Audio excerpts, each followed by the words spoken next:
ओं जो माम जमना दिच बेतिंग लोक महेश्वरम असंमूढ़ समर्थेषु सर्व पापी प्रमुच्यते।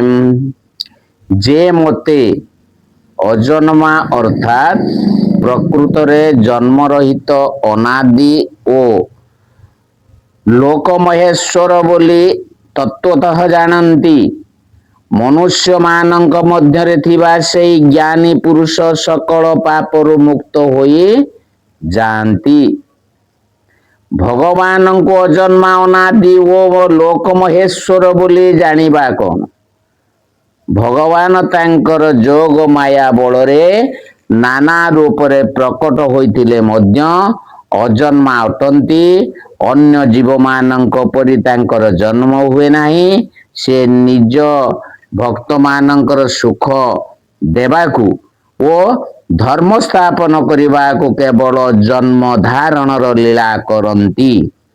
श्रद्धा ओ विश्वासर सहित यह ठीक ठीक बुझिबा तथा एथिरे तिळे मात्र संदेह न करिबा ही भगवान को अजन्मा बोली जानिबा।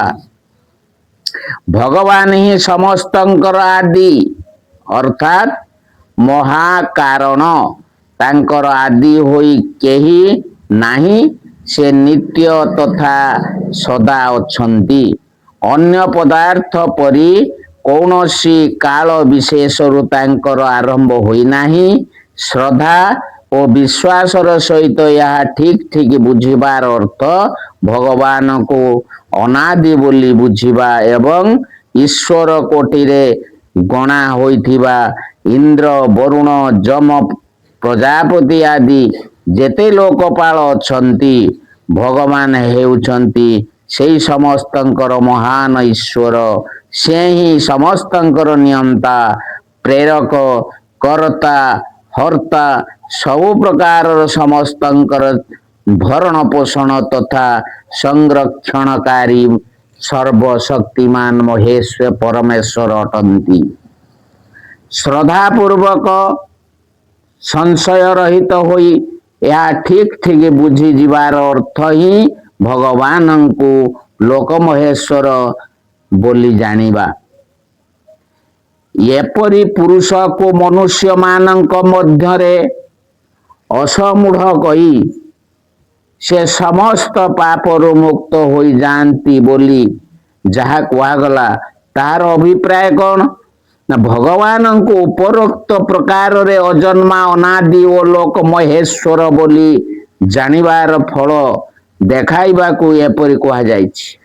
अभिप्राय यही जे जगतर मनुष्य मानक मध्यरे जेउ पुरुष उपरोक्त प्रकार रे भगवानंकर प्रभाव को ठीक ठीक जानी पारंती से ही वास्तव रे भगवान को जानती। ओ जे भगवान को जानती से होचंती असमूढ़। आउ जेते रहिले से समस्ते तो मूढ़ सम्मूढ़। से जे भगवानंकर तत्व को भल भाव रे बुझी पारंती से स्वभावतः तांक मनुष्य जीवनर अमूल्य समय को सबु प्रकार रे निरंतर भगवानंक भजन रे ही लगांती। विषय लोक मानंक परिलो भोग को सुखर हेतु बोली भावी सेथिरे लिप्त रहंती नाही। तेणु से यही जन्मर ओ पूर्व जन्म मानंकर सकल प्रकार पापरु सर्वदा मुक्त होई सहजरे परमात्मा को पाई जानती। ओं नमो भगवते वासुदेवाय ओं परमात्मने नमः। ओं बुद्धिर्ज्ञानम संमोह क्षमा सत्यं दम सम सुखं दुखं भवो भावो भयं च भयमेव च। ओं अहिंसा समता तुष्टि तपोदानं जशो जस भवन्ति भावभूतानां मत एव पृथग्विधा। निश्चय करिवा शक्ति, यथार्थ ज्ञान, असमूढ़ता, क्षमा, सत्य, इंद्रिय संयम, मनोनिग्रह तथा सुख दुख, उत्पत्ति प्रलय ओ भय अभय एवं अहिंसा, समता, संतोष, तप, दान, कीर्ति ओ अपकीर्ति प्राणी मानकर एहिपरि जेउ नाना प्रकार भाव रहिछि सेगुड़िक मो ठारू ही उत्पन्न होइथांती।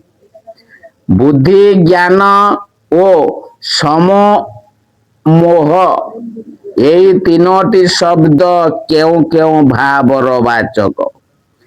कर्तव्य अकर्तव्य, ग्राह्य अग्राह्य ओ भल मंद, प्रकृति निश्चय प्रकृति भल मंद प्रभृति निर्णय करी निश्चय करिवार वृत्ति को बुद्धि कहती। जेकोसी पदार्थ को ठीक भाव रे जानिबा ही ज्ञान। एठारे ज्ञान शब्द हेउची साधारण ज्ञान ठारू आरंभ करी भगवान को स्वरूप ज्ञान जाए समस्त प्रकार ज्ञानर वाचक। भोगासक्त मनुष्य माने जो सांसारिक भोग मान को नित्य और सुखप्रद बोली मने करती सेई सब सांसारिक भोग को अनित्य, क्षणिक ओ दुखर मूल बोली बुझी सेतिरे मोहित न हेबा ही असम्मोह। क्षमा और सत्य कहिवार वाचक। सब क्षमा और सत्य कहार वाचक? मंद चाहिबा, मंद कार्य करिबा, धन हरण करिबा, अपमान देबा, आघात देबा, कटु कथा कहिबा बा गाली देबा, निंदा बा चुगुली करिबा, निया लगाइबा, विष देबा, हत्या करिबा, प्रत्येक ओ प्रत्यक्ष भाव रे क्षति करिबा प्रवृत्ति जेते सब अपराध रहिछि से सबु मध्यरु एक बा एकाधिक अपराध करिथिबा जे कौनसी प्राणीर प्रतिशोध नेबाकु निज ठारे पूर्ण सामर्थ्य थिले मध्य सेई अपराधर कौनसी प्रकार रे प्रतिशोध नेबार इच्छा सर्वदा त्याग करिदेबा तथा सेई अपराध जोगु तांकु इहलोक बा परलोक रे कौनसी प्रकार दंड न मिलु बोली भावना रखिबा ही क्षमा। इंद्रिय ओ अंतकरण द्वारा जो विषय जे परिभाव रे देखा जाए, सुना जाए ओ अनुभव करा जाए, अन्य को बुझाइबा उद्देश्य रे ठीक सेई परिहित कर प्रियम शब्द रे ताहा प्रकाश करिबा ही सत्य। दम ओ सम शब्द कहार वाचक? विषय पछरे दौड़ुथिबा इंद्रिय मानंकु सेथिरु निवृत्त करी निजर अधीन करी नेबा तथा सेमानंकु स्वेच्छाचारी हेबाकु न देबार अर्थात जहा इच्छा ताहा करिबाकु न देबार नाम होची दम। मन को भल रूपे संयम करी ताकु निजर अधीन करी नेबाकु सम कहंती। सुख व दुखर अर्थ एठारे प्रिय वस्तुर संजोगरे ओ अप्रिय वियोगरे हेउथिबा सबु प्रकार सुखर वाचक हेउची सुख। सेई परि प्रियर वियोगरे ओ अप्रियर संजोगरे हेउथिबा आदि भौतिक, आदि दैविक ओ आध्यात्मिक आदि सकल प्रकार दुखर वाचक हेउची दुख। भव ओ अभाव तथा भय ओ अभय शब्दर अर्थ कर। सर्ग काल रे समस्त चराचर जगतर उत्पन्न हेबाकु भव कहंती। प्रलय काल रे ताहार लीन होइजिबार नाम अभाव कौनसी प्रकार क्षति और मृत्युर कारण देखिले अंतकरण रे जेउ भाव जात हुए ताहार नाम भय एवं सर्वत्र एक परमेश्वर को व्याप्त बोली बुझी नेबा फलरे अथवा अन्य कौनसी कारण सर्वथा भयर अभाव हेबार नाम होउछि अभय।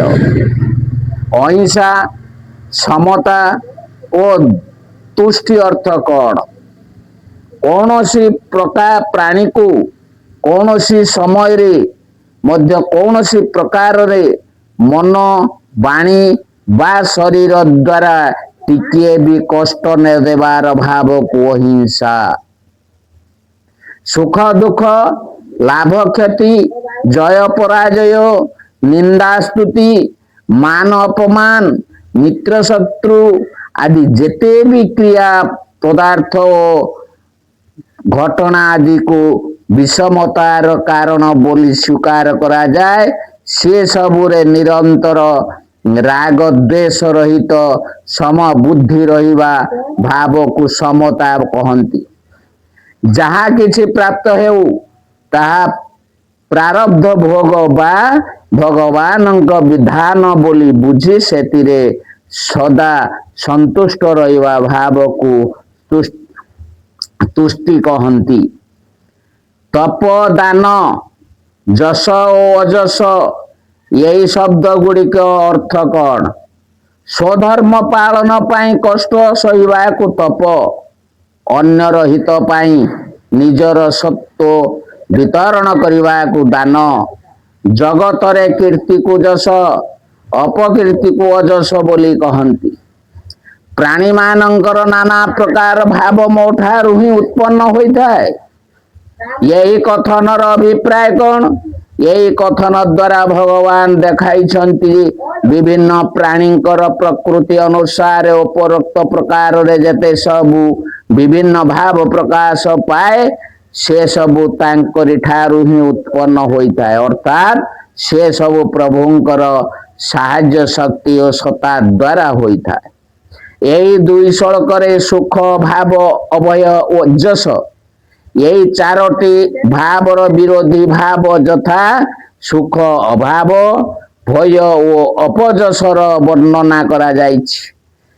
क्षमा सत्य दम और अहिंसा आदि भावर विरोधी भाव मानकर काहींकी वर्णना करा गला नहीं। सुख अभाव भय और अपजस आदि भाव जीव मान को प्रारब्ध भोग करा जाए कराइबा पाए उत्पन्न होती। एणु ये सबुर उद्भव कर्म फलदाता तथा जगतर नियंत्रण कर्ता भगवान ठारू हेवा ठीक किंतु क्षमा सत्य दम और अहिंसा आदि विरोधी क्रोध असत्य इंद्रिय मानक दासत्व और हिंसा आदि दुर्गुण और दुराचार भगवान ठारू उत्पन्न हुए नहीं बरं गीतार अन्य स्थान मानकर यही सबु दुर्गुण दुराचार मानक उत्पत्तिर मूल कारण अज्ञान जनित काम बोली कहा जाइछि एवं ये गुड़ी को समूले त्याग करिबा पाई प्रेरणा दिया जाइछि। एणु सत्य आदि सद्गुण ओ सदाचार विरोधी भावर वर्णना एठारे करा जाई नाही। ओम नमः।